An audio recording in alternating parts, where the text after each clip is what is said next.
Hello and welcome to SPMIS Academy. Today we will analyze important newspaper articles of 8th June 2021. Please note you can download the PDF version of today's newspaper analysis by clicking the link given in the comment section. You can also download May 2021 magazine from our website spmisacademy.com. You can also join our WhatsApp group through the link given in the description section for more study materials. This is the list of the topics that we will be covering from today's newspaper. The first article is taken from editorial segment. It is about state of industrial growth in Assam, and this topic is important from our syllabus paper 6 Assam economy point of view. सबसे पहले इस article का context समझते हैं। तो हमारे state के chief minister Himanta Biswa Sharma साहब ने कहा है कि the government will be giving special focus on industrial growth of Assam. तो आने वाले टाइम में इंडस्ट्रियल ग्रोथ पे स्पेशल ध्यान दिया जाएगा और इसके लिए किन किन डायरेक्शंस में स्टेप्स लिए गए हैं वो भी ज़रा एक बार देखते हैं। तो focus will be on promoting startup culture, attracting investment from different parts of India as well as foreign direct investment. There will be focus on ease of doing business, plus there will be speedy approval of projects taken under North East Industrial Development Scheme. तो क्या है ये north east industrial development scheme, इसको एक बार पहले समझते हैं। North east industrial development scheme Bharat सरकार लेकर के आई थी 2018 में। एक्चुअली ये स्कीम फॉर्मुलेट किया गया था 2017 में, लेकिन इसका इम्प्लीमेंटेशन 2018 से स्टार्ट किया गया। और इसके अंदर जो हमारे नॉर्थ ईस्ट के 8 स्टेट्स हैं इंक्लूडिंग सिक्किम, वहाँ पे इंडस्ट्रियल ग्रोथ पे फोकस करने का ऑब्जेक्टिव सेट किया गया है और इसके लिए टोटल 3000 करोड़ का फाइनेंशियल या बजटरी एलोकेशन भी किया गया। इसमें जो भी इंडस्ट्रीज़ होंगे, देखिए इसमें करना क्या होगा, ये एक्चुअली काम कैसे करेगा north east industrial development scheme. इसमें मान लीजिए आपको कोई इंडस्ट्री लगानी है आसाम के अंदर या मेघालय के अंदर या किसी और नॉर्थ ईस्टर्न स्टेट के अंदर, तो आप फिर इस north east industrial development scheme के अंतर्गत सरकार को एक एप्लीकेशन लिख सकते हैं कि हमें जो भी रियायतें हैं, जो भी छूट हैं, एग्जेम्पशंस हैं, वेवर्स हैं इस स्कीम के अंतर्गत वो हमें दिया जाए, चूँकि हम ये इंडस्ट्री नॉर्थ ईस्टर्न रीजन में लगा रहे हैं।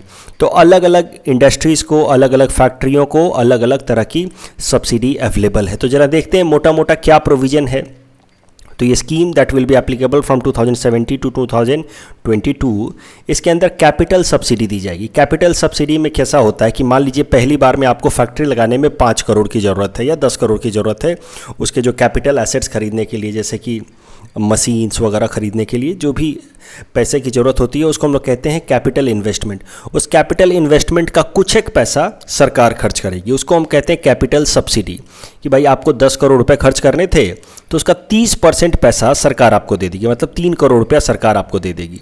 लेकिन एक कैपिटल सब्सिडी वाले कॉन्सेप्ट में ओवरऑल 5 करोड़ का लिमिट है, मतलब अगर आपको 20 करोड़ रुपए खर्च करने हैं तो उसका 30% होता है 6 करोड़ रुपए।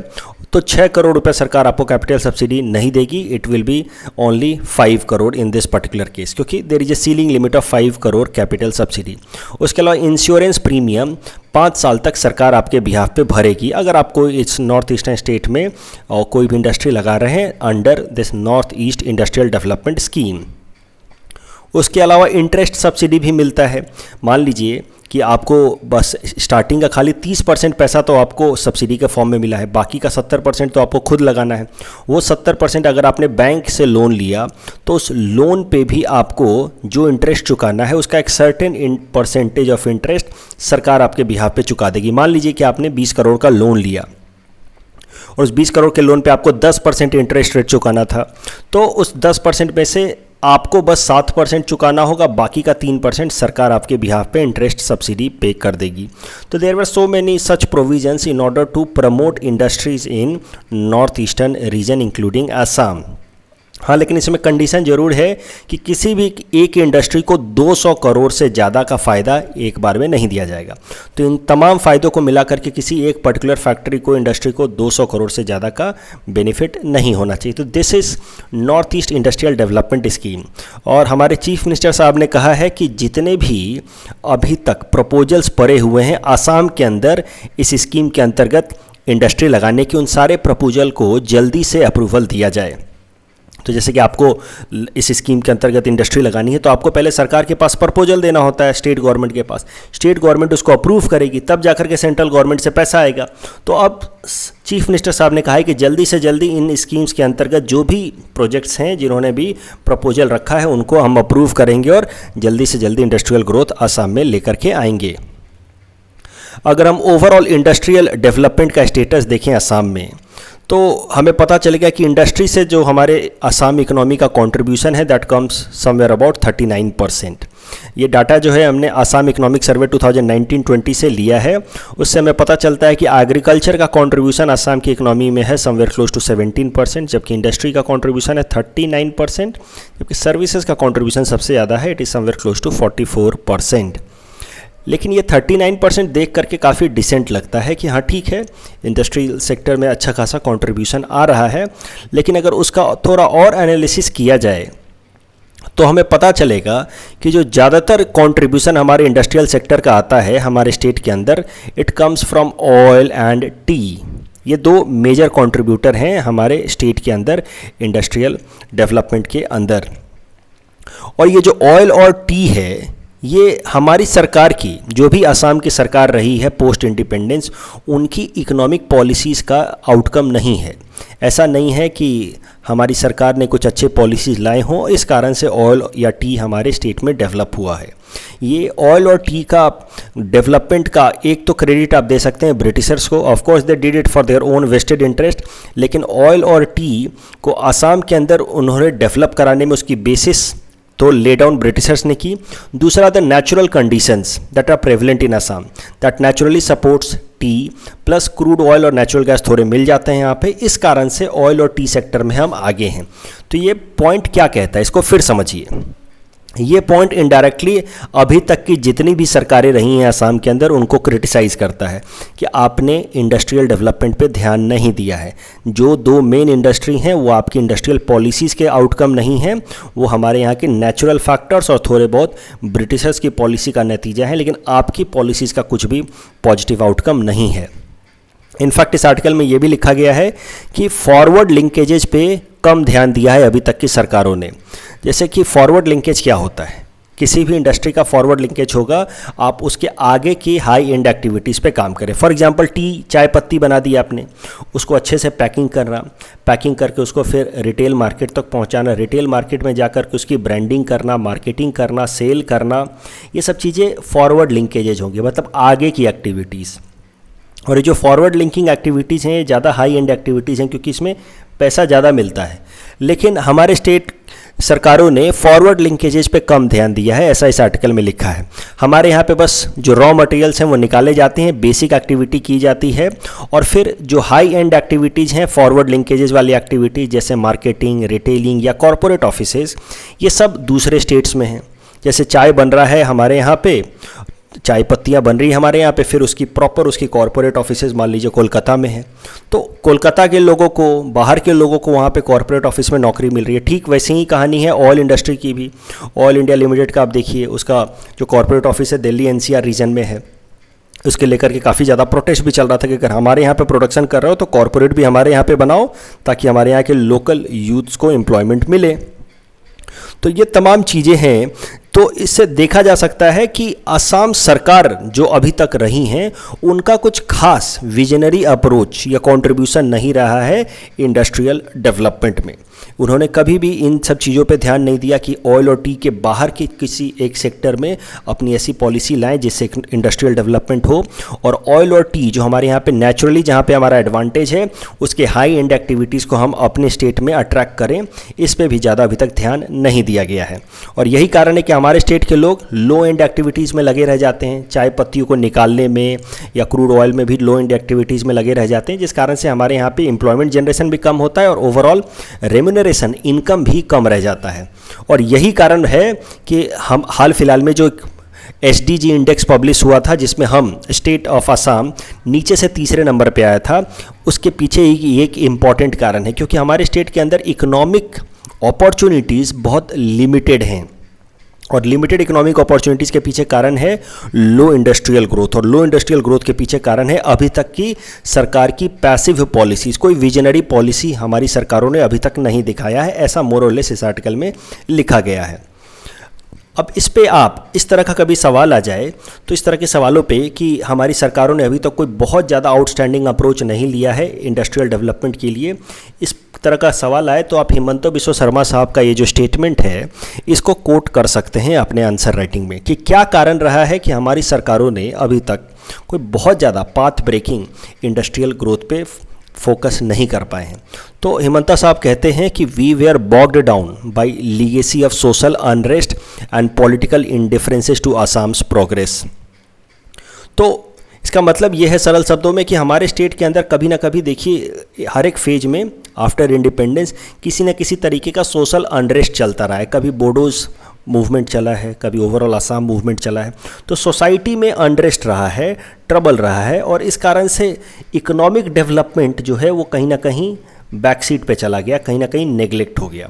पहला कारण तो ये है सोशल अनरेस्ट, और दूसरा कारण वो बताते हैं पॉलिटिकल इनडिफरेंस, कि जो सेंटर में सरकारें रही हैं वो कहीं ना कहीं उनके लिए नॉर्थ ईस्ट एक नेग्लेक्टेड रीजन रहा है, क्योंकि नॉर्थ ईस्ट के अंदर लोकसभा की सीटें कम हैं, और लोकसभा की सीटें कम होने के कारण नॉर्थ ईस्ट को वो ज़्यादा ध्यान नहीं देते हैं नॉर्थ ईस्ट के ऊपर। अब यही कारण है कि नॉर्थ ईस्ट से बहुत ज़्यादा मिनिस्टर सेंट्रल गवर्नमेंट में नहीं जा पाते हैं, क्योंकि नॉर्थ ईस्ट का ओवरऑल रिप्रेजेंटेशन लोकसभा में कम है, इसलिए उनका सिग्निफिकेंस सेंट्रल गवर्नमेंट के ऊपर, या आप समझिए तो इम्पैक्ट सेंट्रल गवर्नमेंट के ऊपर कम है। We are not able to compel the central government to take care of our own economic needs because of the political factors. हमारे रिप्रेजेंटेशन कम है लोकसभा में।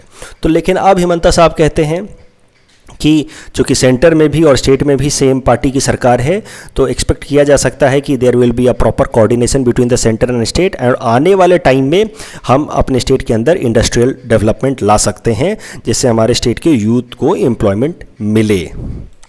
इस टॉपिक के बेसिस पे हमने आपको ये प्रैक्टिस क्वेश्चन दे रखा है। You can attempt this question and you can submit the answer in the comment section. The next article is again taken from editorial segment. It is about state of power sector in Assam. ये article भी बहुत important है, बहुत अच्छा है, इसलिए मैंने इसको आज के दिन से 2 इंपॉर्टेंट आर्टिकल्स कवर किए हैं। This article is also important from our syllabus paper 6 Assam economy point of view.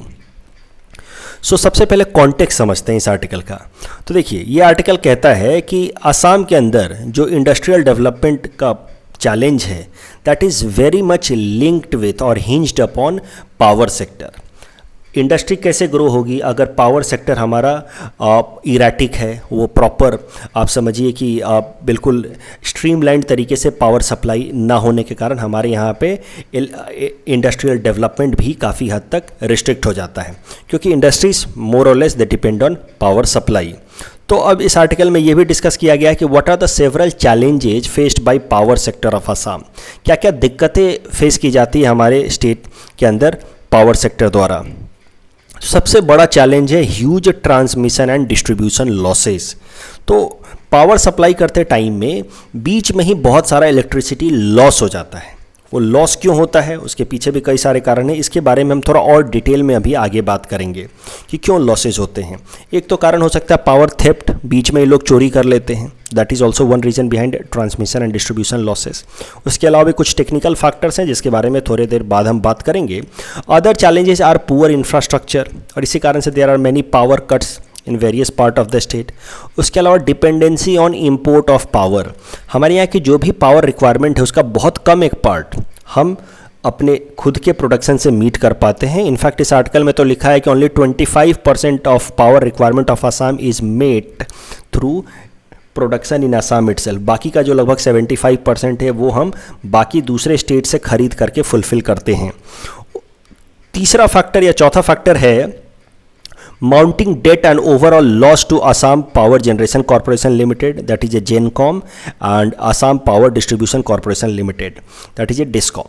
तो पहले इस पॉइंट पे आएंगे, पहले उसके पहले समझ लेते हैं कि ये जेनकॉम और डिस्कॉम का मतलब क्या। देखिए जो पावर जनरेट करने वाली कंपनियां होती हैं उनको हम लोग कहते हैं जेनकॉम, जनरेशन कंपनी का शॉर्ट है जेनकॉम, और जब पावर डिस्ट्रीब्यूट करने वाली कंपनियां होती हैं उसको हम लोग कहते हैं डिस्कॉम। तो डिस्ट्रीब्यूशन करने वाली कंपनी को कहते हैं डिस्कॉम। तो हमारे स्टेट के अंदर 2 कंपनियां हैं जो इलेक्ट्रिसिटी से एसोसिएटेड हैं, Assam power generation corporation limited, ये जेनकॉम है, ये जनरेशन पे फोकस करता है और ज़्यादातर जो हमारे स्टेट का पावर जनरेशन होता है वो that comes from Assam power generation corporation limited, और APDCL Assam power distribution corporation limited is a discom, जिसका काम होता है डिस्ट्रीब्यूशन पे फोकस करना। तो ये सब तो कुछ मेजर चैलेंजेज हैं जो हमारे स्टेट के अंदर पावर सेक्टर एक्सपीरियंस कर रहा है। लेकिन ये जो ट्रांसमिशन और डिस्ट्रीब्यूशन वाला जो चैलेंज है ये सबसे सिग्निफिकेंट चैलेंज है, क्योंकि हमारे स्टेट में one of the highest transmission and distribution losses होते हैं। तो इसके बारे में थोड़ा डिटेल में बात करते हैं। इसको समझने के लिए आप समझिए पहले कि किस तरह से ट्रांसमिशन होता है। तो ये एक पावर प्लांट है, पावर प्लांट से फिर इलेक्ट्रिसिटी भेजा जाता है और वहाँ पे एक बड़ा सा ट्रांसफार्मर लगा रहता है जिसको हम कहते हैं स्टेप अप ट्रांसफार्मर। ये स्टेप अप ट्रांसफार्मर में फिर वोल्टेज को हाई करके फिर यहाँ से ट्रांसमिशन लाइंस के थ्रू, जो मोटी मोटी तारें होती हैं जिनको हम लोग हाई वोल्टेज ट्रांसमिशन लाइन कहते हैं, वहाँ से हम भेजा जाता है, ट्रांसमिट किया जाता है लॉन्गर डिस्टेंस तक। फिर जो हमारे घरों के आसपास के जो पोल्स लगे रहते हैं, बिजली के खंभे लगे रहते हैं, वहाँ पे जो ट्रांसफार्मर लगा होता है उसको हम लोग कहते हैं step down transformer. Step down transformer में कैसा होता है कि फिर वोल्टेज को डाउन कर दिया जाता है ताकि हाउस होल्ड्स में सप्लाई किया जा सके। तो देखिए 12 किलो वोल्ट के पावर को स्टेप अप किया गया 400 किलो वोल्ट, और फिर नज़दीक ला करके इसको स्टेप डाउन किया गया 13 किलो वोल्ट, और फिर जब एकदम जो हमारे घर के पास का जो ट्रांसफार्मर होता है वहाँ पे इसको और स्टेप डाउन करके 240 वोल्ट का पावर सप्लाई, आप देखते होंगे घरों में हमारे 220 से 240 वोल्ट का पावर सप्लाई आता है। तो इस तरीके से नज़दीकी पावर ट्रांसफार्मर के पास से स्टेप डाउन करके उसको हमारे घरों में भेजा जाता है। तो ये है ट्रांसमिशन ओवरऑल लाइन।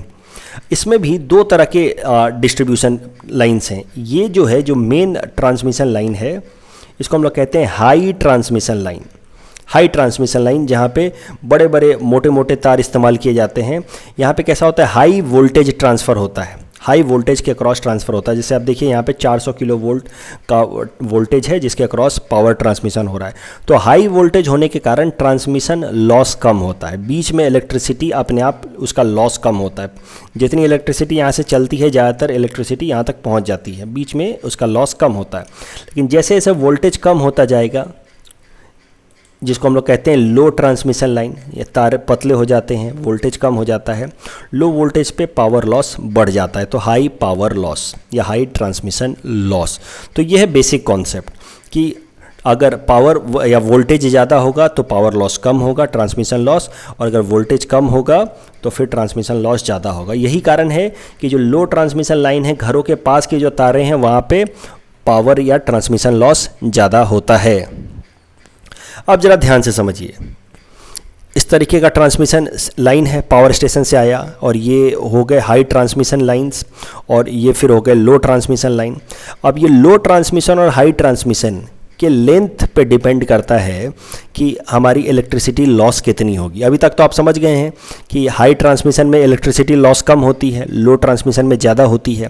तो नेचुरली हाई ट्रांसमिशन का लेंथ ज़्यादा रखना चाहिए, हमें ज़्यादा दूर तक बिल्कुल आकर के इसको पहुंचाना चाहिए, और लो ट्रांसमिशन का लेंथ हमें कम रखना चाहिए। लेकिन दिक्कतें क्या हुई हैं हाल फिलहाल में कि रूरल एरियाज़ में, रिमोट एरियाज़ में पावर सप्लाई करने के लिए या फिर अर्बन एरियाज़ को भी एक्सपैंड करने के चक्कर में हमने ये लो ट्रांसमिशन लाइन को काफ़ी लंबे लेंथ तक एक्सटेंड कर दिया है, क्योंकि अलग अलग जगहों पे बिजली पहुंचानी है। तो लो ट्रांसमिशन लाइन को खींचना आसान है, हाई ट्रांसमिशन लाइन के लिए तो बहुत खर्चा लगता है। तो लो ट्रांसमिशन लाइन को आराम से हम एक्सटेंड कर देते हैं दूर दूर तक के गाँव तक, या फिर अर्बन एरियाज़ को भी एक्सटेंड करने में लो ट्रांसमिशन लाइन को एक्सटेंड कर देते हैं। अब लो ट्रांसमिशन लाइन को एक्सटेंड करने से होता क्या है कि हाई वोल्टेज लॉस होता है, हाई पावर लॉस होता है, ट्रांसमिशन लॉस, और उसके अलावा वोल्टेज ड्रॉप्स भी बहुत ज़्यादा होते हैं। तो ये जो होता है ट्रांसमिशन लॉस, यहाँ से आया बिजली और यहाँ से यहाँ तक घरों तक पहुँचने के बीच में ही जो ट्रांसमिशन लॉस हो गया, इसको कहते हैं ट्रांसमिशन एंड डिस्ट्रीब्यूशन लॉस। ये पूरा का पूरा नुकसान डिस्कॉम्स को उठाना पड़ता है, डिस्ट्रीब्यूशन कंपनियों को उठाना पड़ता है, जो हमारे स्टेट में APDCL है। क्यों? क्योंकि आम ग्राहक तो इसका पैसा देगा नहीं, आम ग्राहक तो उसी बिजली का पैसा देगा जो वो खुद कंज्यूम करेगा। भाई आपके ट्रांसपोर्टेशन में जो बिजली कंज्यूम हो गई या लॉस हो गई, उसका पैसा हम क्यों दें? So that is the problem, that the transmission and distribution losses amount are not paid by the users and that leads to direct loss to discom. Discoms को सीधा सीधा नुकसान हो जाता है। अभी सॉल्यूशन क्या है? We need to increase high transmission lines and this can help in reducing both line losses as well as voltage drop. तो इसी कारण से मोर और लेस एक अंदाजा लगाया गया है कि लो ट्रांसमिशन वर्सेस या ratio of high transmission line होना चाहिए 1:1.2। मतलब अगर लो ट्रांसमिशन लाइन 1 किलोमीटर की है तो हाई ट्रांसमिशन लाइन 1.2 किलोमीटर की होनी चाहिए। That is an ideal ratio in order to minimise transmission losses. लेकिन हमारे देश में already low transmission to high transmission ratio काफ़ी ज़्यादा फेवर में है इन लो ट्रांसमिशन लाइन। होना क्या चाहिए कि लो ट्रांसमिशन 1 किलोमीटर तो हाई ट्रांसमिशन 1.2 किलोमीटर, लेकिन हमारे देश का एवरेज है कि लो ट्रांसमिशन लाइन अगर 3 किलोमीटर का है तो हाई ट्रांसमिशन लाइन बस 1 किलोमीटर का है। और असम के अंदर तो ये प्रॉब्लम और भी ज़्यादा है। असम के अंदर दिस एवरेज इज 4:1, मतलब लो ट्रांसमिशन लाइन अगर 4 किलोमीटर की है तो हाई ट्रांसमिशन लाइन बस 1 किलोमीटर की, and that leads to huge amount of transmission loss. Nearly 22% transmission loss happens. तो जितना बिजली प्रोड्यूस हो रहा है और ट्रांसपोर्ट हो रहा है उसका 22% तो ट्रांसपोर्टेशन प्रोसेस में ही खत्म हो गया। तो नेचुरली एपीडीसीएल को सीधा सीधा नुकसान होगा। और ये एक मेन कारण है कि हमारे यहाँ की एपीडीसीएल बहुत ज़्यादा घाटे में है, क्योंकि ये इंफ्रास्ट्रक्चरल चैलेंजेज हैं। और इनफैक्ट ऐसा नहीं कि बस हमारे यहाँ के डिस्कॉम एपीडीसीएल घाटे में है। इनफैक्ट अगर पूरे इंडिया में देखें तो इन जनरल हर स्टेट की जो डिस्ट्रीब्यूशन कंपनियां हैं वो घाटे में हैं। और इसी कारण से अलग अलग स्टेट गवर्नमेंट ने या सेंट्रल गवर्नमेंट ने बहुत सारे स्टेप्स लिए हैं डिस्कॉम्स को रिवाइव करने के लिए। तो जरा देखते हैं कि हमारे स्टेट के अंदर डिस्कॉम्स को रिवाइव करने के लिए क्या क्या स्टेप्स लिए गए हैं। तो असम सरकार ने हाल फिलहाल में एक फैसला लिया है। It will make a separate budgetary allocation in order to make payment to APDCL from government department. समझिए होता क्या है। मान लीजिए पीडब्ल्यूडी डिपार्टमेंट है असम का, कोई और ब्लॉक है असम का, कोई एजुकेशन डिपार्टमेंट है असम का। इनके सबसे ज़्यादा माउंटिंग डेट हैं, इन्होंने सबसे कम पैसा चुकाया है, इनका ऊपर सबसे ज़्यादा ड्यूज है एपीडीसीएल का। और असम सरकार पैसा देती ही नहीं, सोचती कि अच्छा दोनों तो हमारी ही कंपनी है। लेकिन अब हिमंता बिश्व शर्मा साहब ने कहा है कि जितने भी स्टेट के डिपार्टमेंट्स हैं, चाहे पीडब्ल्यूडी हो चाहे एजुकेशन डिपार्टमेंट हो, सबको एक्स्ट्रा बजटरी एलोकेशन दिया जाएगा ताकि वो अपने जो इलेक्ट्रिसिटी बिल हैं माउंटेड या फिर डेट है इलेक्ट्रिसिटी डेट उसको चुकाएं, ताकि एपीडीसीएल के लॉस को कम किया जा सके। उसके अलावा सेंट्रल गवर्नमेंट के कई सारी स्कीम्स हैं इस डायरेक्शन में, ताकि हमारे यहाँ के ओवरऑल जो डिस्कॉम्स हैं उनके फाइनेंशियल सेक्टर को या फाइनेंशियल हेल्थ को इम्प्रूव किया जाए। तो सेंट्रल गवर्नमेंट ने कई सारे इनिशिएटिव्स लिए हैं इन द फील्ड ऑफ इलेक्ट्रिसिटी या पावर सप्लाई। 3 यहाँ पे इंपॉर्टेंट इनिशिएटिव्स मैंने मेंशन कर रखे हैं। उदय, ड्राफ्ट इलेक्ट्रिसिटी अमेंडमेंट बिल अभी तक ये इंप्लीमेंट नहीं हुआ। तीसरा electricity rights of consumer rules 2020। तीनों को एक एक करके देखते हैं। उदय स्कीम, उदय का फुल फॉर्म ये है उज्ज्वल डिस्कॉम एश्योरेंस योजना। तो नाम से आपको जैसे पता चल रहा है कि डिस्कॉम्स को के फाइनेंशियल हेल्थ को सपोर्ट करने के लिए स्कीम लाया गया है। That scheme was brought in 2015 and it was applicable for 5 years, means it was applicable till 2020। इसमें किया क्या गया कि जो भी स्टेट गवर्नमेंट के जो डिस्कॉम्स थे, जैसे हमारे यहाँ पे एपीडीसीएल है, उनका 75% तक का जो डेट था उसको स्टेट गवर्नमेंट्स को बोला गया कि आप उसको अपने ऊपर ले लें। मतलब अगर 100 करोड़ का डेट है या आप समझिए कि लॉस है एपीडीसीएल का, तो उसका लगभग 75 करोड़ रुपया तक स्टेट गवर्नमेंट यानी कि असम सरकार उसको अपने ऊपर ले ले। That was the first provision about under Uday. ये मेन लाया ही इसीलिए गया था ताकि हमारे जो इंडिया भर के जो डिस्कॉम्स हैं, स्टेट बेस्ड डिस्कॉम्स हैं, उनके फाइनेंशियल हेल्थ को इंप्रूव किया जाए। उसके अलावा there was focus on aggregate technical and commercial losses. तो देखिए लॉसेस, ट्रांसमिशन लॉसेस क्या होते हैं वो तो आप जान गए। जब बिजली को सप्लाई किया जा रहा है तो बीच में ही पावर का जो लॉस हो जाता है, डिसिपिएशन हो जाता है, उसको कहते हैं लॉस। अब लॉस भी 2 तरीके के होते हैं। टेक्निकल लॉस, टेक्निकल लॉस क्यों होता है? अगर हमने हाई डिस्ट्रीब्यूशन लाइन कम यूज किया है, लो डिस्ट्रीब्यूशन ज़्यादा किया तो that is technical loss. Commercial loss क्यों होता है? Because of theft of electricity. बीच में ही लोग अपना वायर लगा करके और बिजली चुराना शुरू कर देते हैं, मीटर में हेरा फेरी कर देते हैं, डेफिशिएंसी इन मीटरिंग। तो कॉमर्शियल लॉस और टेक्निकल लॉस दोनों को दूर करने के लिए स्टेप्स लिए जाएंगे, ऐसा उदय में बोला गया। और यही कारण है कि धीरे धीरे हाई ट्रांसमिशन लाइन के लेंथ बढ़ाए जा रहे हैं और कॉमर्शियल लॉस को कम करने के लिए हर जगह पे आप देख रहे हो कि आजकल इलेक्ट्रॉनिक मीटर्स लगाया जा रहा है। उसके अलावा यह भी बोला गया उदय स्कीम के अंतर्गत कि there will be focus on promoting renewable energy sector in order to make power supply 24/7 across country. जो दूसरा इनिशिएटिव लिया that was draft electricity amendment bill. ये एक नया कानून लेकर के आ रही थी सेंट्रल गवर्नमेंट, ताकि हमारे देश के अंदर जो इलेक्ट्रिसिटी सप्लाई है वो इराटिक ना रहे, वो स्मूथ हो जाए, स्ट्रीमलाइंड हो जाए। अभी भी आपको पता कितना इराटिक है, पहले से हालत सुधरी है, पहले तो हर आधे घंटे पे बिजली चली जाती थी, आजकल हालत सुधरी है, बट फिर भी आज के टाइम में भी देयर इज़ नो सर्टेनिटी कि कब बिजली रहे कब चली जाए। तो ये एक चैलेंज है आज भी। तो इस चैलेंज को कुछ हद तक कम करने के लिए कानून लाने की कोशिश कर रही थी सेंट्रल गवर्नमेंट, और वो कानून का नाम है ड्राफ्ट इलेक्ट्रिसिटी अमेंडमेंट बिल 2020। लेकिन अभी तक ये कानून आ नहीं पाया है। ये क्यों नहीं आया है उसके बारे में भी आगे समझेंगे। तो पहले इस कानून के प्रोविजंस के बारे में समझते हैं। तो इस कानून में सबसे पहले बोला गया कि privatisation of state run power distribution companies, कि जो स्टेट द्वारा पावर डिस्ट्रीब्यूशन कंपनियां चलाई जा रही हैं उनको प्राइवेटाइज किया जाए। और फिर से ये कल वाला डिबेट वापस से आ रहा है कि सर क्या प्राइवेटाइज करने से एफिशिएंसी आ जाएगी, क्या वो प्रॉफिटेबल हो जाएंगे? तो that is yet to be seen. इस पे अलग अलग लोगों के अलग अलग ओपिनियन हो सकते हैं, लेकिन कम से कम भारत सरकार का तो ये मानना है कि अगर डिस्कॉम्स को प्राइवेटाइज कर दिया जाए तो वो एफिशिएंट हो जाएंगे, क्योंकि उदय स्कीम में इनके 75% तक के लॉस को टेक ओवर करने के बाद भी आगे ये फिर लॉस खाने लगे। तो सरकार को पता चल गया कि इन लोगों को जब तक प्राइवेटाइज ना किया जाएगा ये एफिशिएंट नहीं होंगे, इनके पुराने नुकसान माफ़ करते रहेंगे या नया नया नुकसान बनाते रहेंगे। सो that is why the decision of privatisation of state run discom was taken. उसके अलावा abolition of cross subsidy system. तो ये क्रॉस सब्सिडी सिस्टम क्या है ये जरा समझिए। देखिए, ये जो पावर डिस्ट्रीब्यूशन कंपनियां हैं इनको कहा जाता है कि आप कॉमर्शियल यूनिट्स को महंगे दामों पे बिजली दीजिए, मतलब 16 रुपये 18 रुपये पर यूनिट बिजली दीजिए, और वहाँ से जो आपको एक्स्ट्रा पैसा कमाई हो रहा है उस पैसे से आप हाउस होल्ड्स को बिजली सब्सिडाइज रेट पे दीजिए। तो मान लीजिए ओवरऑल मार्केट रेट होना चाहिए 12 रुपये, तो इनको कहा जाता है कि कॉमर्शियल यूनिट को आप बेचिए 16 रुपये पर यूनिट, और हाउस होल्ड को आप 12 में ना बेच करके 8 रुपये पर यूनिट बेचिए। यानी किसी को कहा जाता है क्रॉस सब्सिडी। कॉमर्शियल से पैसा लीजिए, एक्स्ट्रा कमाइए और हाउस होल्ड को सस्ते दामों पे दीजिए। तो इसको एबॉलिश करने के लिए कहा गया है, क्योंकि इससे होता क्या है कि इकोनॉमिक इंडस्ट्रियल डेवलपमेंट पे नेगेटिव इंपैक्ट पड़ता है। एक तो पावर सप्लाई आप ठीक से दे नहीं रहे हैं, कब बिजली चली जाए ये हमेशा इंडस्ट्री वालों को डर लगा रहता है, इस कारण से उनको हमेशा अपने बैकअप के बारे में सोचना होता है। प्लस आप उसको महंगा बिजली भी चार्ज करते हैं, तो कैसे इंडस्ट्रियल डेवलपमेंट होगा, फिर कहाँ से एम्प्लॉयमेंट आएगा? तो ये दो चीज़ें हुई।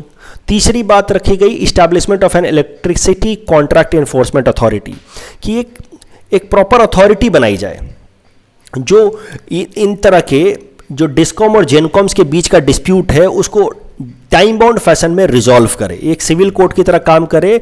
और ये डिस्कॉम और जेनकॉम, देखिए डिस्कॉम को बिजली कहाँ से मिलेगी? डिस्कॉम तो पावर जनरेट करता नहीं है, डिस्कॉम को बिजली मिलती है जेनकॉम से। जैसे हमारे देश के अंदर, हमारे स्टेट के अंदर APGCL है, तो डिस्कॉम और जेनकॉम के बीच में भी बहुत ज़्यादा डिस्प्यूट है। डिस्कॉम वाला और जेनकॉम वाले के बीच में क्यों डिस्प्यूट होता है ये भी जरा समझ लीजिए। दोनों तो है सरकारी कंपनी ही, जैसे हमारे यहाँ पे APGCL और APDCL दोनों असम सरकार की कंपनियां हैं। अब डिस्कॉम को नुकसान होता है तो ये जेनकॉम को पैसा नहीं देता है, बोलता है कि भाई हमारे पास पैसा नहीं है। तो जेनकॉम को नुकसान होता है तो फिर वो पावर प्रोडक्शन बंद कर देता है, तो ओवरऑल पावर प्रोडक्शन पे नेगेटिव इंपैक्ट पड़ता है। तो इस चीज़ को, इनके बीच का जो रिलेशन है वो प्रोफेशनल तरीके से हो। अगर डिस्कॉम बिजली खरीद रहा है तो इसको पेमेंट चुकाना है। इस चीज़ को इंश्योर कराने के लिए एक अथॉरिटी बनाने की बात की गई, इलेक्ट्रिसिटी कॉन्ट्रैक्ट इन्फोर्समेंट अथॉरिटी। कि अगर आपने कॉन्ट्रैक्ट साइन किया है कि मुझे इतनी बिजली खरीदनी है, डिस्कॉम ने अगर कॉन्ट्रैक्ट साइन किया है तो फिर उतने बिजली का पैसा भी आप दीजिए। आप ये नहीं कह सकते कि भाई लॉस हो गया अब जाकर के तो असम सरकार से मांगेंगे, मेरे पास नहीं है। You can not say that. तो इस तरह के डिस्प्यूट को टाइम बाउंड फैशन में रिजॉल्व करने के लिए लाया जा रहा है इलेक्ट्रिसिटी कॉन्ट्रैक्ट इन्फोर्समेंट अथॉरिटी। अब ये सब कुछ इंपॉर्टेंट प्रोविजंस थे इन द प्रपोज्ड बिल, लेकिन ये बिल को काफ़ी क्रिटिसाइज किया गया। ये पिछले साल ही जुलाई में ला दिया गया था बिल, मोर और लेस उसको पिछले साल पास करने की बात चल रही थी, लेकिन हर जगह इसका क्रिटिसिज्म हुआ, हर जगह इसके खिलाफ प्रोटेस्ट हुआ। सबसे बड़ा प्रोटेस्ट का कारण था एम्प्लॉय वेलफेयर। जो डिस्कॉम के एम्प्लॉयज़ हैं वो प्रोटेस्ट कर रहे थे कि भाई हमारी कंपनी अगर प्राइवेटाइज हो जाएगी तो हमारी नौकरी की क्या गारंटी होगी। और फिर से वही डिबेट है कि नौकरी की गारंटी जो कंपनियां देती हैं, कहीं ना कहीं उन कंपनियों में एफिशिएंसी हैम्पर होता है। जब एफिशिएंसी हैम्पर होता है तो कंपनियां लॉस में जाती हैं। जब वो कंपनियां लॉस में जाती हैं तो फिर सरकारों को उनको फंड करना पड़ता है, बेल आउट करना पड़ता है। और सरकार के पास पैसा कहाँ से आता है? हमारी जेब से। हम ही तो जो टैक्स देते हैं वो सरकार के पास पैसा जाता है। तो ये मुद्दा वही हो गया, फिर एक जेब से निकाल करके दूसरे जेब में डालने का। तो हम अपने जेब से टैक्स का पैसा दे रहे हैं ताकि हम इनएफिशिएंट ऑर्गेनाइजेशंस को सपोर्ट कर सकें। ऐसा इन जनरल ओपिनियन है कि नहीं होना चाहिए। कम से कम अभी की जो मौजूदा सरकार है उसका ओपिनियन तो ऐसा ही है कि इनएफिशिएंसी को सपोर्ट नहीं करेंगे। तो जो भी लॉस मेकिंग कंपनियां हैं उनको प्राइवेट कर देंगे, आप मार्केट में compete करें।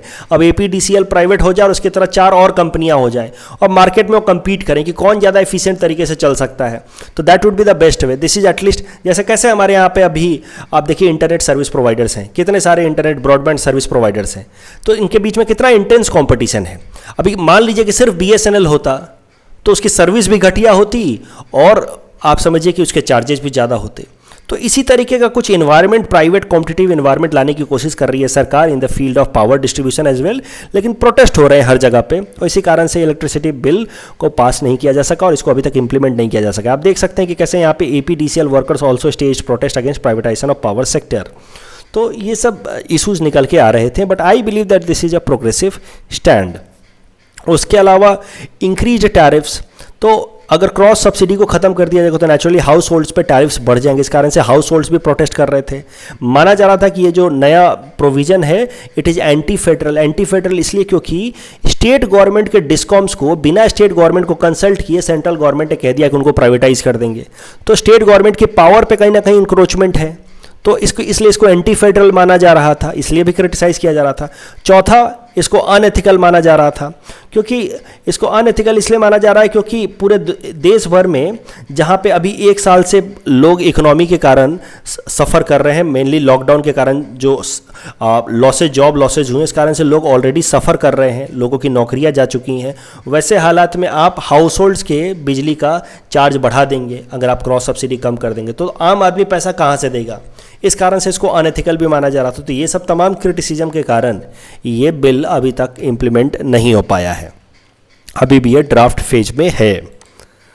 उसके अलावा जो तीसरा स्टेप लिया गया है भारत सरकार ने पावर सेक्टर को स्ट्रीमलाइन करने के लिए, वो है electricity rights of consumer rules 2020। तो मतलब एक कंज्यूमर के हैसियत से एज ए कंज्यूमर मेरे क्या क्या अधिकार हैं वो साफ साफ लिख करके दिया है भारत सरकार ने, जिससे आगे कभी अगर मुझे लगता है कि मुझे सही मेरे अधिकार फुलफिल नहीं हो रहे तो मैं कंप्लेन रजिस्टर कर सकता हूं। तो जरा देखते हैं ये कौन कौन से अधिकार हैं हमारे पास। These rights were for the first time given to the electricity consumers under electricity rights of consumer rules 2020। These rights were brought by ministry of power. तो देखिए सबसे पहला प्रोविजन है राइट्स एंड ऑब्लिगेशन। तो it is duty of every distribution licensee to supply electricity on request made by an owner और occupier of any premises in the line of the provision of act. तो अगर आप request करते कि मुझे इस time से इस टाइम पे इलेक्ट्रिसिटी चाहिए, तो जो पावर सप्लायर है उसकी ड्यूटी बनेगी कि आपको उस टाइम में वो इलेक्ट्रिसिटी सप्लाई करे positively. And it is right of the consumer to have minimum standard of service for the supply of an electricity from distribution licensee. तो जो भी हमारे एरिया का लाइसेंसी है, यानी कि जिसको भी डिस्ट्रीब्यूशन का लाइसेंस मिला है, वो लिख करके दे, एक तरह से सिटीजन चार्टर पब्लिश करे कि वो क्या क्या सर्विस देने वाला है और वो सर्विस पे वो स्टिक करे। तो it is right of the consumer to have minimum standard of service. तो पहले तो हमारे एरिया का जो डिस्ट्रीब्यूशन लाइसेंसी है, यानी कि जो भी हमारे एरिया की डिस्ट्रीब्यूशन कंपनी है, वो साफ साफ लिख करके दे कि व्हाट इज द बेसिक और minimum standard of service it will be providing. और अगर वो नहीं फुलफिल कर पाता है तो हमारे पास पावर होना चाहिए कि हम उसके खिलाफ कंप्लेन रजिस्टर कर सकें। दूसरा है release of new connection and modification in the existing connection. तो देखिए जैसा कि मैंने आपको बताया कि बिजली चोरी को कम करने के लिए जरूरी था कि हम इलेक्ट्रॉनिक मीटर्स लगाएं।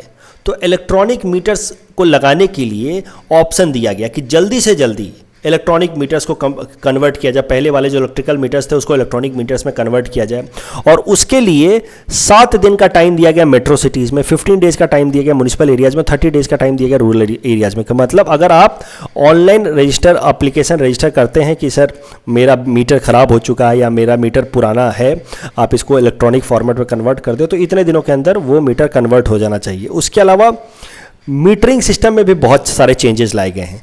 No connection will be given without metering, otherwise ये बिजली की चोरी होती थी, इससे बिना मीटर के लोग अपना वायर कनेक्ट करके और फिर बिजली इंजॉय करते थे, that was power theft directly.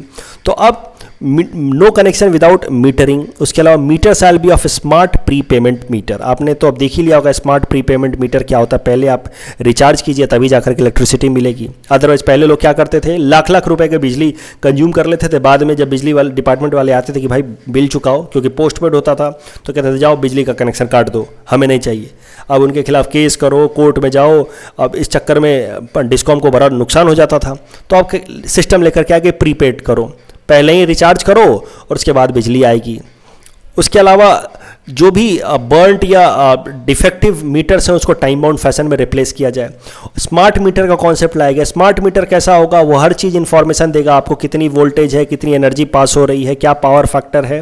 This smart meter scheme is being implemented by energy efficiency service limited, जो भारत सरकार की कंपनी है। अब आपने देख रखा होगा सबके घरों में ये स्मार्ट मीटर लगा हुआ, हर इन्फॉर्मेशन वो देता है कि पिछले 1 घंटे में कितना पावर कंज्यूम हुआ, क्या वोल्टेज सप्लाई हो रहा है, एवरी इन्फॉर्मेशन। आप घर बैठे बैठे रिचार्ज कर सकते हैं, प्री पेमेंट रिचार्ज करना होता है तभी आकर के इलेक्ट्रिसिटी आती है।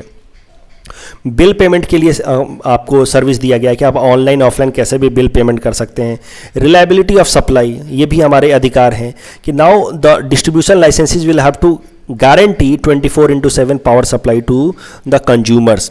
अलग अलग कैटेगरी के कंज्यूमर्स डिसाइड किए जाएंगे, एग्रीकल्चर के कंज्यूमर, हाउस होल्ड के कंज्यूमर और इंडस्ट्रीज़ के कंज्यूमर। जो इंडस्ट्रियल सेक्टर के कंज्यूमर हैं उनको टॉप प्रायोरिटी दी जाएगी और उनको इंश्योर कराया जाएगा कि उनके यहाँ पे पावर की डिस्कनेक्शन ना हो, पावर आउटेज ना हो। उसके अलावा कॉन्सेप्ट लाया गया प्रोज्यूमर एज कंज्यूमर। ये बड़ा इंपॉर्टेंट कॉन्सेप्ट है। देखिए कॉन्सेप्ट ऑफ प्रोज्यूमर, प्रोज्यूमर इस का मतलब होता है प्रोड्यूसर प्लस कंज्यूमर, कुछ मिला करके कह दिया गया प्रोज्यूमर, प्रोड्यूसर प्लस कंज्यूमर। तो देखिए जैसा कि मैंने आपको कहा कि अब फोकस किया जा रहा है कि रिन्यूएबल एनर्जी भी प्रमोट कराया जाए, कि हर जगह पे रिन्यूएबल एनर्जी प्रमोट हो, रिन्यूएबल एनर्जी प्रोड्यूस हो। तो रिन्यूएबल एनर्जी को अगर लोकलाइज तरीके से प्रोड्यूस किया जाना शुरू कर दिया गया, मतलब एक हाउस होल्ड है, ये इंसान है, इसने अपने छतों पे सोलर पैनल्स लगा दिए, इसने अपने खेतों पे इस तरह के सोलर विंड पेन्स लगा दिए, तो ये भी मान लीजिए इलेक्ट्रिसिटी प्रोड्यूस कर सकता है, रिन्यूएबल एनर्जी प्रोड्यूस कर सकता है। इस केस में अगर मान लीजिए इसने रिन्यूएबल एनर्जी अपनी रिक्वायरमेंट से ज़्यादा प्रोड्यूस करना शुरू कर दिया, तब ये क्या करेगा? तो इसको ऑप्शन दिया गया है कि अपनी इलेक्ट्रिसिटी को बेच भी सकता है।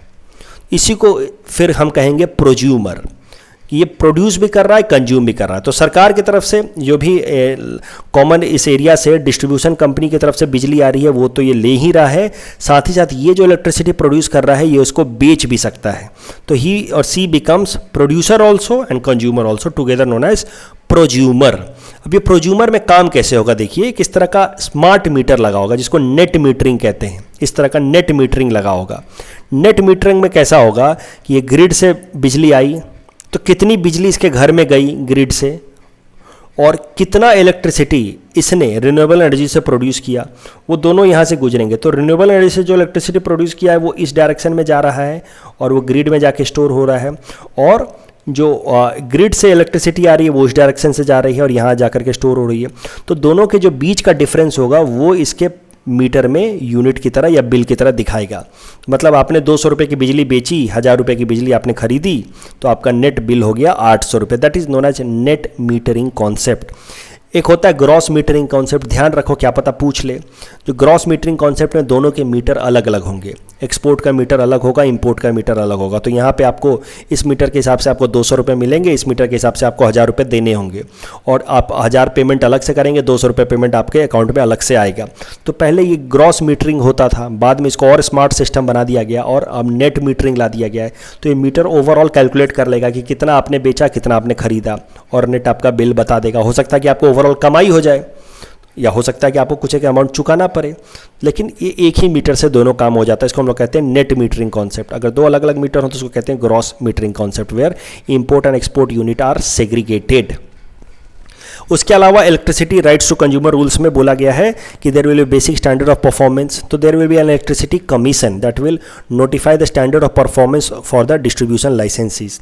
Compensation amount to be paid. अगर वो बेसिक स्टैंडर्ड को नहीं मीट कर पाते हैं तो जो भी डिस्ट्रीब्यूटर कंपनियां हैं, डिस्कॉम्स हैं, उनको हमें कंपनसेशन भी देना होगा। अब वो आपके मन में अब नेचुरली अभी तक सवाल आ रहा होगा, सर इतनी बड़ी बड़ी बातें कर तो दी हैं, होता कहाँ है? बिजली चली जाती है, पैसा कहाँ मिलता है? तो अभी इसको पूरी तरह से इंप्लीमेंट होना बाकी है, लेकिन over a period of time it will get implemented. You will get to know कि हमारा जो APDCL है उसकी क्या बेसिक सर्विसेज देगा वो, और अगर नहीं फुलफिल कर पाता तो क्या कंपनसेशन है, ये सब आपको पता चलेगा धीरे धीरे। तो ये इंप्लीमेंट हो रहा है, होने में वक्त लगेगा। कंपनसेशन का जो कॉन्सेप्ट होगा वो ऑटोमेटिक होगा, ये नहीं कि आप जा करके आप चक्कर काट रहे हैं APDCL वाले को कि भाई हमारा कंपनसेशन दे दो। इसमें कैसा है कि सीधा सीधा आपके मीटरिंग सिस्टम से ही वो डिडक्ट हो जाएगा। तो automatic compensation shall be paid to the consumers for which parameters on the standard of performance can be monitored. अगर एक बेसिक पैरामीटर होगा कि इतने घंटे बिजली कट गई तो इतना बिल माफ़ हो जाएगा। ऑब्वियसली अभी तक ये पूरी तरह से इंप्लीमेंट नहीं हुआ है, तो देखना होगा कि एग्जैक्टली क्या प्रोविजंस हैं। लेकिन अगर 2 घंटे बिजली चली गई, 4 घंटे बिजली चली गई, तो आपको जाकर के अब APDCL वाला के चक्कर नहीं काट लेगी, देखो हमारे यहाँ 4 घंटे बिजली चली गई, अब 400 रुपये निकालो। वो ऑटोमेटिक सिस्टम में मीटर में डिडक्ट हो जाएगा, ऐसा कुछ सिस्टम लाया जा रहा है। और there will be a consumer grievance redressal forum as well and 24/7 call centre for consumer services. ये सब चीज़ें लेकर के आ रहे हैं under electricity right of consumer rules के अंतर्गत। तो इतनी सारी चीज़ें इलेक्ट्रिसिटी फील्ड में की जा रही हैं, पावर सेक्टर में की जा रही हैं। तो इसके बेसिस पे मेंस में इस तरह का सवाल पूछा जा सकता है, आप भी इसको अटेम्प्ट करें। Highlight the challenges faced by power sector in India with special emphasis on Assam. Assam का तो वो लिख देना 4:1, वो सबसे इंपॉर्टेंट फैक्टर है। इस कारण से 22% लॉस तो बस डिस्ट्रीब्यूशन लॉस हो जाता है, ट्रांसमिशन लॉस हो जाता है। इसके अलावा सवाल का ये भी पार्ट है, also enumerate the steps taken to revive the power sector in India. इसमें तो कई सारे स्टेप्स मैंने आपको बता ही दिए, तो आई थिंक ये सवाल तो आप आराम से सॉल्व कर सकते हैं। उसके अलावा ये प्रीलिम्स प्रैक्टिस क्वेश्चन है, इसको अटेम्प्ट करें and you can submit the answer in the comment section. The next article is taken from international segment. It is about President of United Nations General Assembly, and this topic is important from our syllabus paper 3 international agencies point of view. तो देखिए, सबसे पहले United Nation General Assembly के बारे में समझते हैं। इतना तो आप सबको पता होगा, कई दफ़ा मैं भी बता चुका हूँ कि United Nation General Assembly is one of the 6 principal organ of United Nations. United Nations के 6 जो प्रिंसिपल ऑर्गन है उनको एक एक करके देख लेते हैं। इंटरनेशनल कोर्ट ऑफ जस्टिस, जो जुडिशियल विंग है, सिक्योरिटी काउंसिल जिसमें आपको पता होगा कि 5 कंट्रीज़ को परमानेंट सीट है, P5 कंट्रीज़, ये सबसे इंपॉर्टेंट माना जाता है। उसके अलावा जनरल असेंबली में सारे के सारे मेंबर कंट्रीज़, 193 मेंबर कंट्रीज़ को यहाँ पर रिप्रेजेंटेशन मिला हुआ है। इकोनॉमिक एंड सोशल काउंसिल, तो इकोनॉमिक और सोशल फील्ड में जो भी इंपॉर्टेंट डिसीजंस होते हैं वो ये लेता है। ट्रस्टीशिप काउंसिल, अब ये आजकल फंक्शन नहीं करता है, मैंने आपको बताया कि 1994 के बाद से इसने फंक्शन करना बंद कर दिया है। सेक्रेटेरिएट, जो बेसिक जो उनका ऑफिशियल वर्क होता है वो सेक्रेटेरिएट में होता है यूनाइटेड नेशंस का। तो ये जो आर्टिकल है that is regarding United Nation General Assembly which is one of the important principal organ of United Nation organisation. जो भी मेंबर होते हैं यूनाइटेड नेशन के, all of them get representation in United Nation General Assembly. तो हाल फिलहाल में 193 member states हैं यूनाइटेड नेशन के, तो जनरल असेंबली के अंदर भी 193 मेंबर स्टेट्स हैं। तो that means it is the only organization और only organ of United Nations that is having universal representation. Universal representation मतलब कि अगर आप यूएन के मेंबर हैं तो आपको जनरल असेंबली में मेंबरशिप जरूर मिलेगी, इसी को कहा गया है यूनिवर्सल रिप्रेजेंटेशन। अब जनरल असेंबली में कैसे फैसले लिए जाते हैं, how decisions are taken at General Assembly. तो अगर कोई मान लीजिए इंपॉर्टेंट फैसला है, जैसे पीस या सिक्योरिटी से रिलेटेड फैसला है, या किसी नए मेंबर को जनरल असेंबली में ऐड करने का फैसला है, तो ये फैसला जो होगा, या बजट एलोकेशन, किसी नए प्रोग्राम के लिए बजट एलोकेशन का फैसला है, तो अगर ये सब इंपॉर्टेंट फैसले हैं तो फैसला होगा 2/3 मेजॉरिटी से, मतलब 2/3 लोग अगर हाँ कहेंगे तभी जाकर के वो फैसला होगा। और अगर कोई सिंपल सा बेसिक सा कोई सवाल है तो there the decision will be taken on the basis of simple majority. और जनरल असेंबली के अंदर किसी को भी कंट्री को भी वीटो पावर नहीं है। Here they follow the concept of 1 country 1 vote and no countries having veto power. आपने तो जानते होंगे कि सिक्योरिटी काउंसिल में 5 कंट्रीज को वीटो पावर है। इस तरह का कोई भी कॉन्सेप्ट जनरल असेंबली के अंदर नहीं है। अगर यूनाइटेड नेशन जनरल असेंबली का मेन फंक्शन देखा जाए तो ये 2 मेन फंक्शन है, अलग अलग जो यूनाइटेड नेशंस के प्रोग्राम्स हैं उसके लिए बजट एलोकेट करना, उसके अलावा जो नॉन परमानेंट मेंबर्स होते हैं सिक्योरिटी काउंसिल के, उनके इलेक्शन को कंडक्ट कराना। आपको तो पता होगा ना कि टोटल 15 मेंबर्स होते हैं, 5 परमानेंट 10 नॉन परमानेंट। तो जो 15 मेंबर्स होते हैं वो उनकी 2-2 साल की टर्म होती है, जो बाकी 10 नॉन परमानेंट होते हैं उनकी 2-2 साल की टर्म होती है। तो उन 2-2 साल की जो टर्म वाले मेंबर्स हैं नॉन परमानेंट मेंबर्स, उनका election United Nation General assembly कराता है। अब करंट न्यूज़ पे आ जाते हैं। ये न्यूज़ है यूनाइटेड नेशन जनरल असेंबली से रिलेटेड, उनके प्रेसिडेंट को इलेक्ट किया गया। तो United Nation General Assembly president has been elected and Maldives foreign minister Abdulla Shahid was elected as president of United Nation General Assembly for year 2021-22। उनके राइवल थे, इनके खिलाफ इलेक्शन में खड़े थे अफगानिस्तान के foreign minister, former foreign minister Zalmai Rassoul, जो हार गए ये इलेक्शन। इनफैक्ट इंडिया ने भी मालदीव के फेवर में वोट किया। दुनिया के 143 कंट्रीज़ ने मालदीव के फेवर में वोट किया और इस कारण से मालदीव के foreign minister Abdulla Shahid has now become president of United Nation General assembly. एक बार जरा सा ब्रीफली इलेक्शन प्रोसेस भी समझ लेते हैं of the president post of United Nation General Assembly. तो देखिए, ये यूनाइटेड नेशंस ने पूरे दुनिया भर के जो उसके मेंबर कंट्रीज़ हैं उसको 5 रीजन्स में डिवाइड कर रखा है। ये देखिए, जैसे ब्लू कलर से हमने दिखा रखा है अफ्रीकन ग्रुप रीजन, फिर ये ग्रीन कलर से दिखा रखा है Asia and Pacific group region, फिर ईस्टर्न यूरोपियन ग्रुप, फिर है लैटिन अमेरिकन ग्रुप, और है ये waste European and others group. उसमें वेस्ट यूरोपियन एंड अदर्स में ऑस्ट्रेलिया भी आ जाता है, ऑस्ट्रेलिया न्यूजीलैंड। तो दुनिया के जो भी मेंबर्स हैं उनको 5 ग्रुप में बांट रखा है। और ये जो यूनाइटेड नेशन जनरल असेंबली के जो प्रेसिडेंट का पोस्ट होता है, ये इन ग्रुप्स के बीच में आपस में रोटेट होता रहता है एवरी ईयर। एक साल प्रेसिडेंट चुन दिया गया तो वो प्रेसिडेंट पोस्ट पे 1 साल के लिए रहेंगे। अगले साल फिर दूसरे ब्लॉक को या दूसरे ग्रुप को मौका दिया जाए कि भाई अब आप अपने में से प्रेसिडेंट को चुन के भेजें। तो जैसे ये जो साल था 2021-22 का, ये साल था एशिया पैसिफिक ग्रुप का। तो एशिया पैसिफिक ग्रुप से एक प्रेसिडेंट चुना जाना था यूनाइटेड नेशन जनरल असेंबली के लिए।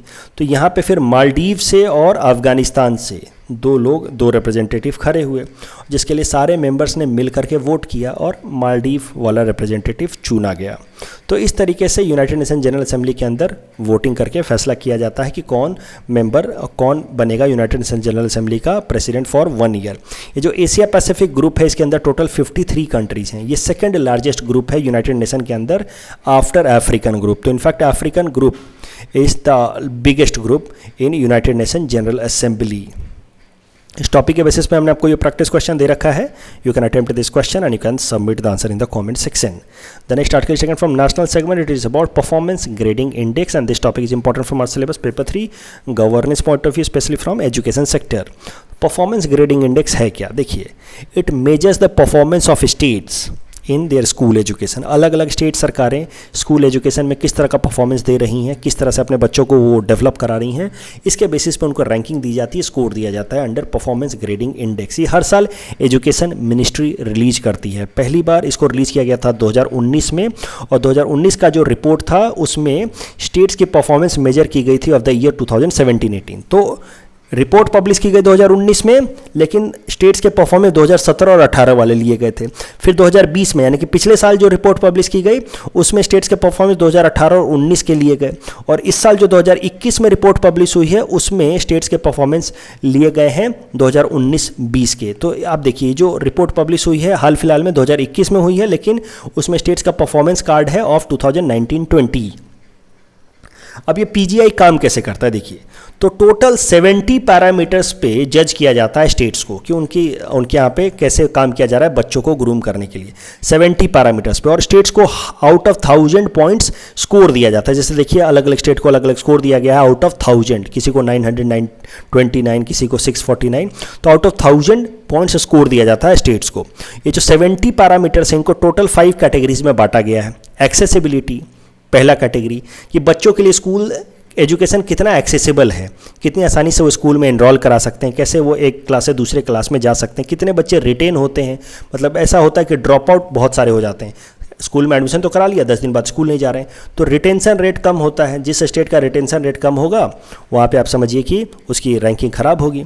गवर्नेंस एंड मैनेजमेंट, कितना बेहतर गवर्नेंस है, कितना बढ़िया मैनेजमेंट है स्कूल के अंदर स्कूल एजुकेशन का, या फिर ओवरऑल वहाँ के स्कूल्स का इंफ्रास्ट्रक्चर कितना अच्छा है, इसके बेसिस पे भी ये भी एक पैरामीटर है। इक्विटी मतलब बच्चों का जो अलग अलग कैटेगरी के बच्चे हैं, जैसे शेड्यूल कास्ट कैटेगरी के बच्चे, जनरल कैटेगरी के बच्चे, उनके बीच में परफॉर्मेंस में कितना अंतर है।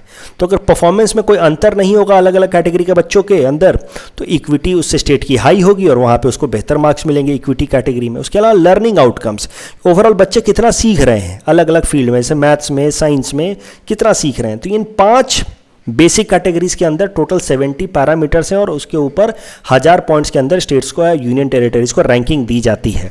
इतना डिटेल्ड कैटेगराइजेशन करने से फायदा क्या होगा? What will be the benefit of PGI? इससे states will get to know कि कौन कौन से एरिया में वो लैक कर रहे हैं और कहाँ पे उनको इंटरवीन करने की ज़रूरत है, कहाँ पे उनको कुछ अप्रोच या कुछ इन्वेस्टमेंट करने की ज़रूरत है। तो पॉइंट इज़ कि benefit of PGI is to, objective is to help the states to prioritise the area for intervention in the school education. अब करंट न्यूज़ पे आ जाते हैं। जैसा कि मैंने आपको बताया कि हाल फिलहाल में तीसरा एडिशन पब्लिश हुआ है इस परफॉर्मेंस ग्रेडिंग इंडेक्स का। It has been published by education ministry, हर साल एजुकेशन मिनिस्ट्री ही पब्लिश करती है। और अगर इसका इस बार का जो एडिशन देखा जाए तो इसमें आप देखेंगे कि Punjab is at the top with score of 929। Bottom पे है मेघालय 649 के साथ स्कोर पे। असम का भी परफॉर्मेंस कुछ खास अच्छा नहीं है, नीचे से आप समझिए छठे नंबर पे हैं विद स्कोर ऑफ 738। तो APSC के स्टूडेंट्स कम से कम स्कोर याद रखना, performance grading index score of Assam. और बाकी बात की जाए तो नागालैंड और मेघालय तो जैसा कि मैंने आपको बताया बॉटम परफॉर्मिंग स्टेट्स हैं। सबसे ज़्यादा इम्प्रूवमेंट अगर किसी ने दिखाया है तो वो है अंडमान निकोबार, इसने, उसके अलावा पंजाब ने और अरुणाचल प्रदेश ने, तीनों ने सबसे ज़्यादा इंप्रूवमेंट दिखाई। इनफैक्ट पिछले साल के स्कोर में और इस साल के स्कोर में उनके 20% का इंप्रूवमेंट है। अब वो बात अलग है कि 20% इंप्रूवमेंट के बाद भी अरुणाचल अभी भी बहुत पीछे है, लेकिन पंजाब तो टॉप पे आ गया है 20% इंप्रूवमेंट दिखा करके, और अंडमान निकोबार भी अच्छा खासा ऊपर चल रहा है with score of 901। It is in fact surprising, मुझे भी ये काफ़ी सरप्राइजिंग लगा कि अंडमान का जो स्कोर है वो दिल्ली से ऊपर है, क्योंकि दिल्ली एजुकेशन के बारे में तो हमने बहुत सुन रखा था, दिल्ली स्कूल्स के बारे में बहुत सुन रखा था, लेकिन फिर भी अंडमान का स्कोर ऊपर है दिल्ली से, तो इट वॉज क्वाइट सरप्राइजिंग। इस टॉपिक के बेसिस पे हमने आपको प्रैक्टिस क्वेश्चन दे रखा है। You can attempt this question and you can submit the answer in the comment section. In our segment, most probable claims topics for upcoming UPSC, today we'll cover topic number 276 to 280. Topic number 276 is about bold QIT program या project. It is a project under comprehensive integrated border management system, which is a virtual fencing on India-Bangladesh border.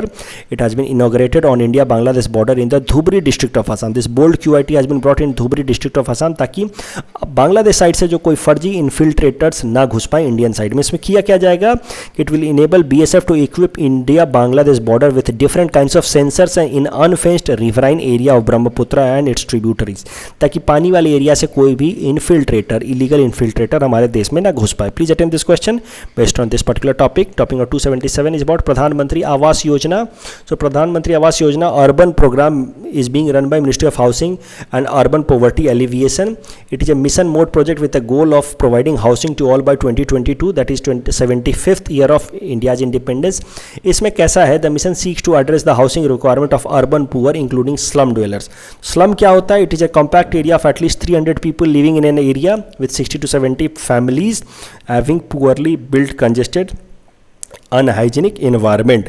इस प्रधानमंत्री आवास योजना के अंतर्गत families को 3 category में बांटा गया है। इकोनॉमिकली वीकर सेक्शन EWS, जिसकी हाउस होल्ड इनकम 3 लाख से कम हो सालाना, फिर 3 लाख से 6 लाख की इनकम होगा उनको कहा जाएगा LIG लो इनकम ग्रुप, और 6 लाख से 18 लाख की इनकम होगा उसका कहा जाएगा MIG मिडिल इनकम ग्रुप। और सारे कैटेगरीज के लिए कुछ कुछ बेनिफिट्स लेकर के आए हैं, लेकिन जो इकोनॉमिक वीकर सेक्शन वाली कैटेगरी है इसके लिए सबसे ज़्यादा बेनिफिट्स हैं under this Pradhan Mantri Awas Yojana urban programme. Please attempt this question based on topic number 277. Topic number 278 is about blue poppy.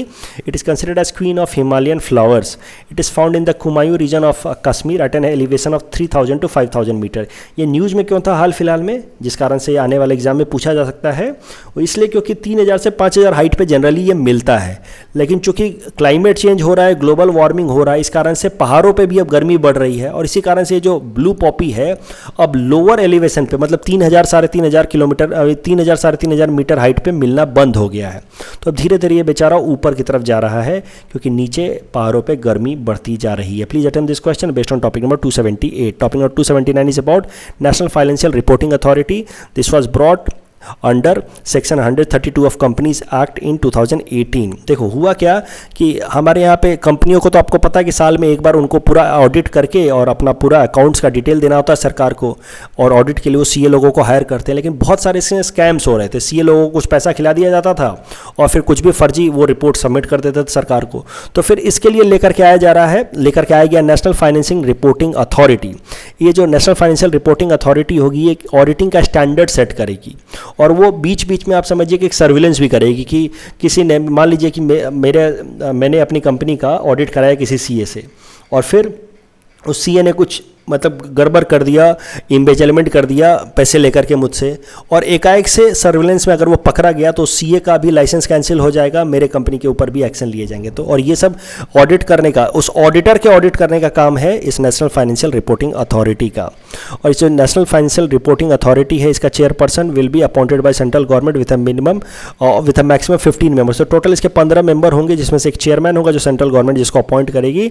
It can probe listed companies and those unlisted public companies having paid up capital of no less than 500 crore और annual turnover no less than 1000 crore. तो या तो paid up capital 500 crore का हो या minimum turnover 1000 crore का हो, तो उसका ये ऑडिट कर सकता है ये national financial reporting authority. Please attend this question based on topic number 279। Topic number 280 is about fishing cat. It is a nocturnal cat, मतलब it is active at night. It is state animal of West Bengal habitat. It is mostly found in the mangrove region of Sundarban और in the foothills of Himalaya along Ganga and Brahmaputra river valley in the Western Ghats. मतलब ये या तो waste Bengal में पाया जाता है, नहीं तो थोड़ा बहुत गंगा ब्रह्मपुत्र वैली में पाया जाएगा या वेस्टर्न घाट में पाया जाएगा। इसका IUCN स्टेटस है वल्नरेबल, साइट्स में अपेंडिक्स 2 में है, और Indian wild life protection act में इसको शेड्यूल 1 में रखा गया, मतलब मैक्सिमम प्रोटेक्शन दिया गया है। Fishing cat project was launched in 2010 in order to raise awareness about protection of cat in West Bengal. Recently ये न्यूज़ में इसलिए था क्योंकि Orissa government has started a 2-year conservation project for fishing cat in Bhitarkanika National Park. Please attend this question based on topic number 280. This is the answer of question number 271 to 275 that we had given in yesterday's newspaper analysis. Today's question can be attempted by students and you can submit the answer in the comment section. We will be sharing answer of these questions in tomorrow's newspaper analysis. कल जब हमने practice question दिया था उसका answer देख लेते हैं। Which are the following statements are true? The concept of global minimum corporate tax means minimum tax rate that should be applicable for corporates across the world. Absolutely correct. This was recently proposed by G20 countries. This is wrong. This was proposed by G7 countries. So the correct answer will be option A, 1 only. That's all from our side for today. Thanks for watching.